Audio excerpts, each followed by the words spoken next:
दोस्तों आज की इस वीडियो में मैं आपसे बात करने वाला हूं कि आप अपने बजट में एक बेस्ट स्मार्टफोन कैसे चूज कर सकते हो। मैं आपके साथ में कुछ पॉइंट्स शेयर करूंगा, जिन पॉइंट्स को अगर आप फॉलो करते हो तो डेफिनेटली आपका जो भी बजट है 10,000, 15,000, 20,000, 25, 30 या फिर उससे ऊपर का, आप अपने बजट में अपने लिए काफी परफेक्ट और बेस्ट स्मार्टफोन चूज कर पाओगे। तो वीडियो काफी ज्यादा इंटरेस्टिंग होने वाली है, वीडियो को लास्ट तक देखते रहना। और इसके साथ अगर आपने अभी तक यार चैनल को सब्सक्राइब नहीं किया है तो डेफिनेटली चैनल को सब्सक्राइब कर लेना।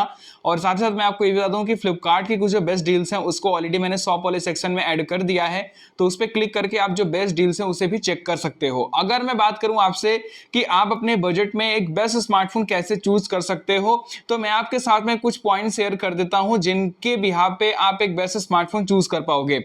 सबसे पहली चीज, अगर हम एक नया स्मार्टफोन लेने जाते हैं तो हमें सबसे पहली चीज फोन में क्या देखना चाहिए। देखिए, सबसे पहली चीज जो हमें फोन में देखना चाहिए वो है स्मार्टफोन का डिस्प्ले, क्योंकि स्मार्टफोन का डिस्प्ले ही हम स्मार्टफोन में देखते हैं। बाकी उसकी बॉडी और उसके कैमरे को सबसे पहले नहीं देखते, हम स्मार्टफोन के डिस्प्ले को देखते हैं, उसी पे हमें सारी चीजें नजर आती हैं। तो डिस्प्ले का बढ़िया होना बहुत ही ज्यादा जरूरी है। तो अगर आप डिस्प्ले को देखेंगे तो डिस्प्ले के अंदर दो तीन चीजें जो है वो आपको देखनी होती हैं। सबसे पहले आपको ये देखना है कि डिस्प्ले टाइप कौन सा है। अगर आप डिस्प्ले टाइप को देखोगे तो तीन टाइप की डिस्प्ले भी मार्केट में कॉमन हो चुकी हैं। सबसे पहले एलसीडी, उसके बाद में ओलेड, तीसरे नंबर पे एमोलेड। एलसीडी अगर आप 10,000 के आसपास की प्राइस पर फोन ले रहे हैं, 10 से 12,000 रुपए की प्राइस पर, तो आप एलसीडी डिस्प्ले पैनल वाले फोन्स को ले सकते हैं, क्योंकि इस प्राइस पॉइंट पर यही फोन्स मिलते हैं एलसीडी पैनल वाले। अगर आप 15 से 17, 18 रुपए, 1,000 रुपए का बजट आपका है तो आप इस प्राइस पॉइंट पर ओलेड डिस्प्ले पैनल वाले फोन्स को ले सकते हैं। और अगर आप यहां पर 20,000 के आसपास की प्राइस पॉइंट से स्मार्टफोन लेने के लिए प्लान करें तो आप एमोलेड डिस्प्ले के साथ में ही जाना। एमोलेड सबसे बेस्ट है इन तीनों में। इस डिस्प्ले में खासियत यह है कि आपकी बैटरी कंजम्पशन काफी कम होती है स्मार्टफोन के डिस्प्ले से, और इसके साथ साथ में आपको जो कलर वगैरह है वो काफी बढ़िया दिखते हैं। जो ब्लैक कलर है वो स्पेशली काफी ज्यादा नेचुरल दिखता है, क्योंकि ब्लैक कलर के लिए ये सारे के पिक्सल्स को ऑन नहीं रखता, ये पिक्सल्स को बंद कर देता है। तो एमोलेड डिस्प्ले का ये फायदा होता है। तो डेफिनेटली आपको एमोलेड डिस्प्ले ही चूज करना चाहिए। अगर आप डिस्प्ले भी चूज कर रहे हैं एलसीडी, ओलेड, एमोलेड, तो इसके अंदर भी आपको रिफ्रेश रेट वगैरह को देखना होता है।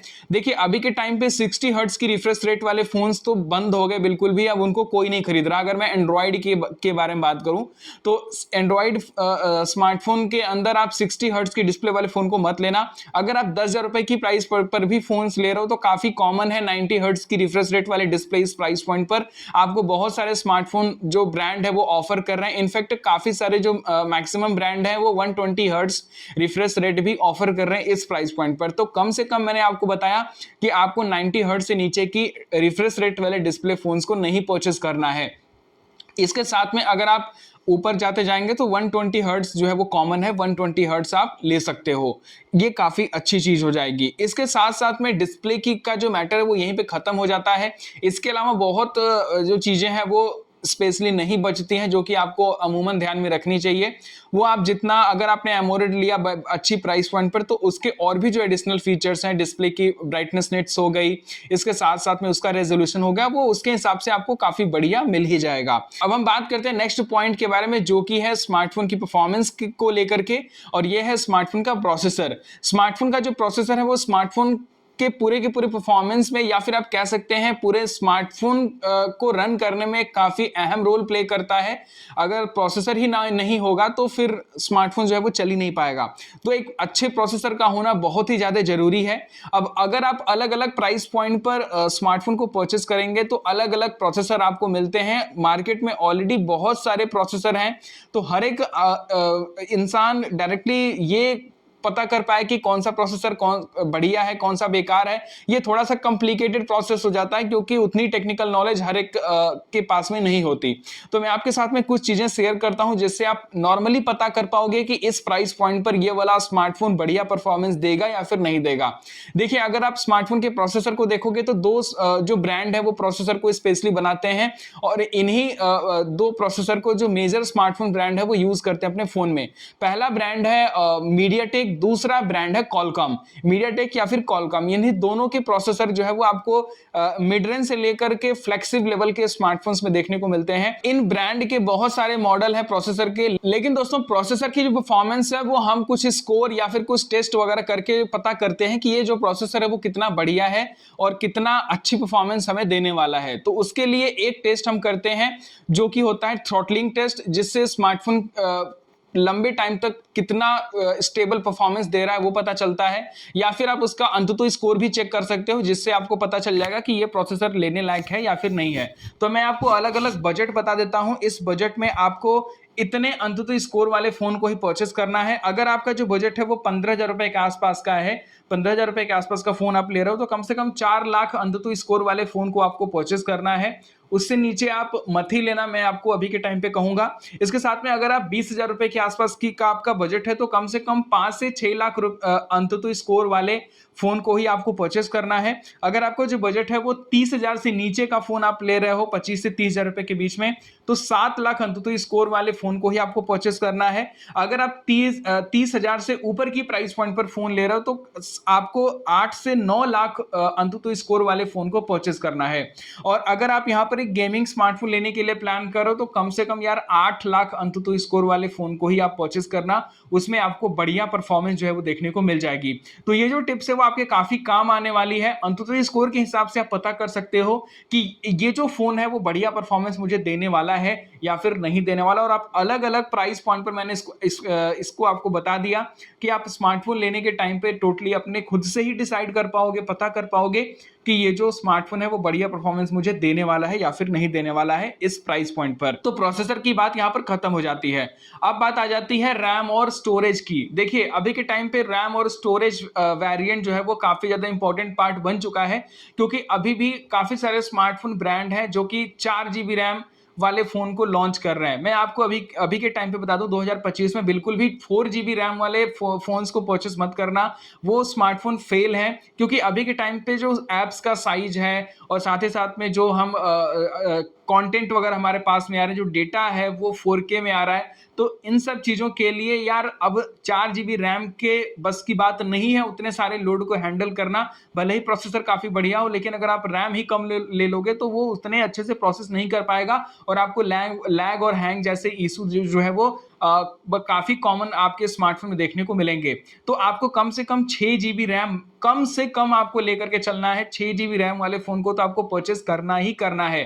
बाकी उसके ऊपर अगर आप थोड़ा सा अच्छा परफॉर्मेंस चाहते हो, मल्टीटास्किंग वगैरह आपको करनी है, तो डेफिनेटली आप 8 GB रैम वाले फोन्स को कंसीडर कर सकते हो। दूसरे नंबर पे आता है स्टोरेज। देखिए अभी के टाइम पे 128 GB स्टोरेज कॉमन हो गया है, 64 GB का जमाना गया और स्मार्टफोन ब्रांड दे भी नहीं रहे। इनफैक्ट अगर आप 10,000 से नीचे जाओगे तो आपको 64 GB मिल जाएगा, लेकिन वहां पर भी काफी सारे ब्रांड है जो कि 4 के साथ में 128 GB स्टोरेज दे रहे हैं। तो मैं आपको कहूंगा कि 6 GB रैम कम से कम और 128 GB स्टोरेज अगर आप लोगे तो आपको कोई प्रॉब्लम नहीं होने वाली है। अदरवाइज आप स्टोरेज कम लोगे तो आपको स्टोरेज की काफी प्रॉब्लम आने वाली, क्योंकि अभी के टाइम पे इस SD कार्ड कोई यूज नहीं करता है, और SD कार्ड अगर आप यूज करोगे तो फिर मजा भी नहीं आएगा आपको फोन्स में।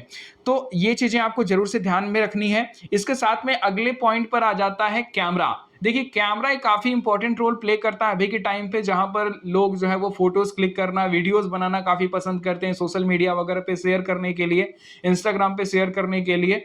तो अभी के टाइम पे आप देखोगे कोई भी जो है वो कहीं घूमने भी जाता है तो ऑब्वियसली वो वहां की फोटोज और वीडियोस जो है वो क्लिक करके कैप्चर करके इंस्टाग्राम वगैरह पे रील वगैरह शेयर करता है।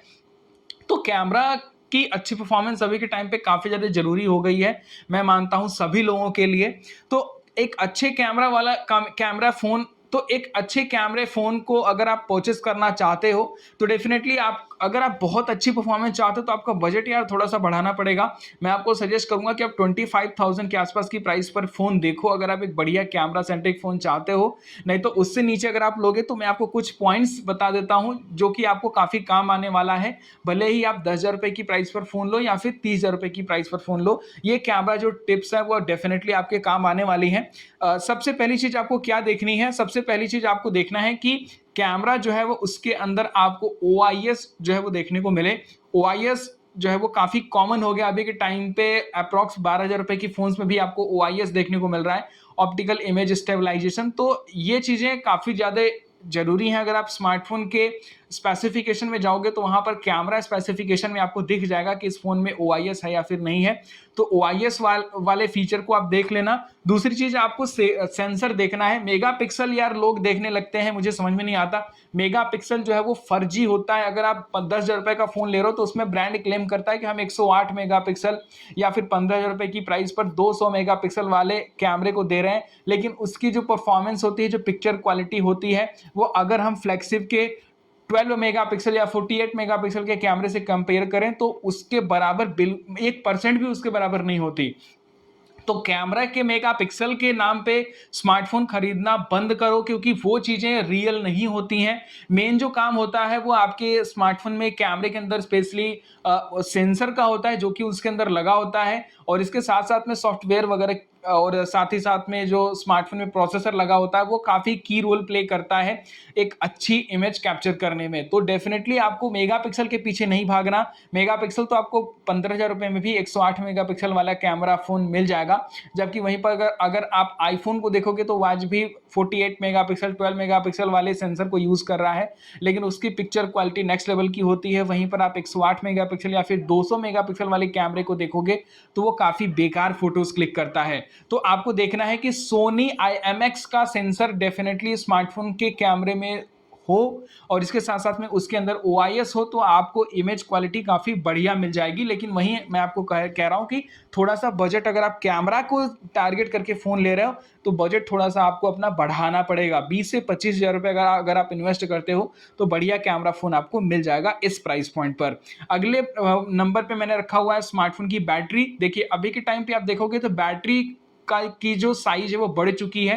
बैटरी एमएच जो है वो स्मार्टफोन्स में 7200 7000 mAh की बैटरी वाले फोन जो है वो मार्केट में लॉन्च होना स्टार्ट हो गए हैं। तो अभी के टाइम पे अगर आप एक नया स्मार्टफोन लेने जा रहे हो तो मैं आपको कहूंगा कि 5000 mAh की बैटरी से लेकर के 7000 mAh की बैटरी वाले फोन्स को आप पकड़ सकते हो, आप ले सकते हो। उसके अंदर काफी बढ़िया बैटरी बैकअप आपको देखने को मिल जाएगा। और अगर आप चार्जर को देखोगे तो कम से कम 33 वाट से लेकर के 80 वाट या फिर 90 वाट का जो चार्जर अगर आप परचेस करते हो तो डेफिनेटली उसके अंदर चार्जिंग स्पीड काफ़ी बढ़िया मिलेगी। और अगर आप 7000 mAh की बैटरी भी आपके फ़ोन में है और 90 वाट का चार्जर है, वो तो काफ़ी तेज़ी से चार्ज भी कर देगा। तो ये बैटरी बैकअप के लिए काफ़ी इंपॉर्टेंट पॉइंट है जो कि डेफिनेटली आपको देखना है। इसके साथ में लास्ट में दोस्तों मैंने एक और पॉइंट रखा हुआ है जो कि काफ़ी लोग ध्यान नहीं देते, और ये है स्मार्टफोन का सॉफ्टवेयर अपडेट। स्मार्टफोन का सॉफ्टवेयर अपडेट ही डिसाइड करता है कि आपका जो स्मार्टफोन है उसके अंदर परफॉर्मेंस जो है वो कितने साल तक आपको काफ़ी बढ़िया मिलने वाली है। तो आप लंबे टाइम तक जो स्मार्टफोन ब्रांड सॉफ्टवेयर अपडेट वगैरह को क्लेम करता है उसी स्मार्टफोन को आप परचेस करो अपने बजट में, और कम से कम 3 साल का आपको एंड्रॉइड अपडेट और 4 साल का सिक्योरिटी पैच अपडेट वाले फोन को परचेस करना ही करना है। तो ये कुछ पॉइंट्स थे जो कि डेफिनेटली अगर आप देखोगे, आप अलग अलग बजट में आप देखोगे तो ये सारे के सारे पॉइंट्स मैच करेंगे। तो उसके हिसाब से आप डिसाइड कर पाओगे कि आपको कौन से बजट में, तो उसके हिसाब से आप ये डिसाइड कर पाओगे कि आपको इस बजट में कौन सा जो फोन है वो इन सभी क्राइटेरियाज को फुलफिल कर रहा है और कौन सा स्मार्टफोन आपके लिए बेस्ट है। आपका क्या ओपिनियन है इन सभी चीजों के बारे में? हमें जरूर से अपना ओपिनियन कमेंट बॉक्स में लिखना मत भूलना। फिलहाल ये था कुछ इस वीडियो में। अगर आपको वीडियो पसंद आए तो वीडियो को लाइक करना, और इसके साथ अगर आपने अभी तक यार चैनल को सब्सक्राइब नहीं किया है तो डेफिनेटली चैनल को सब्सक्राइब कर लेना।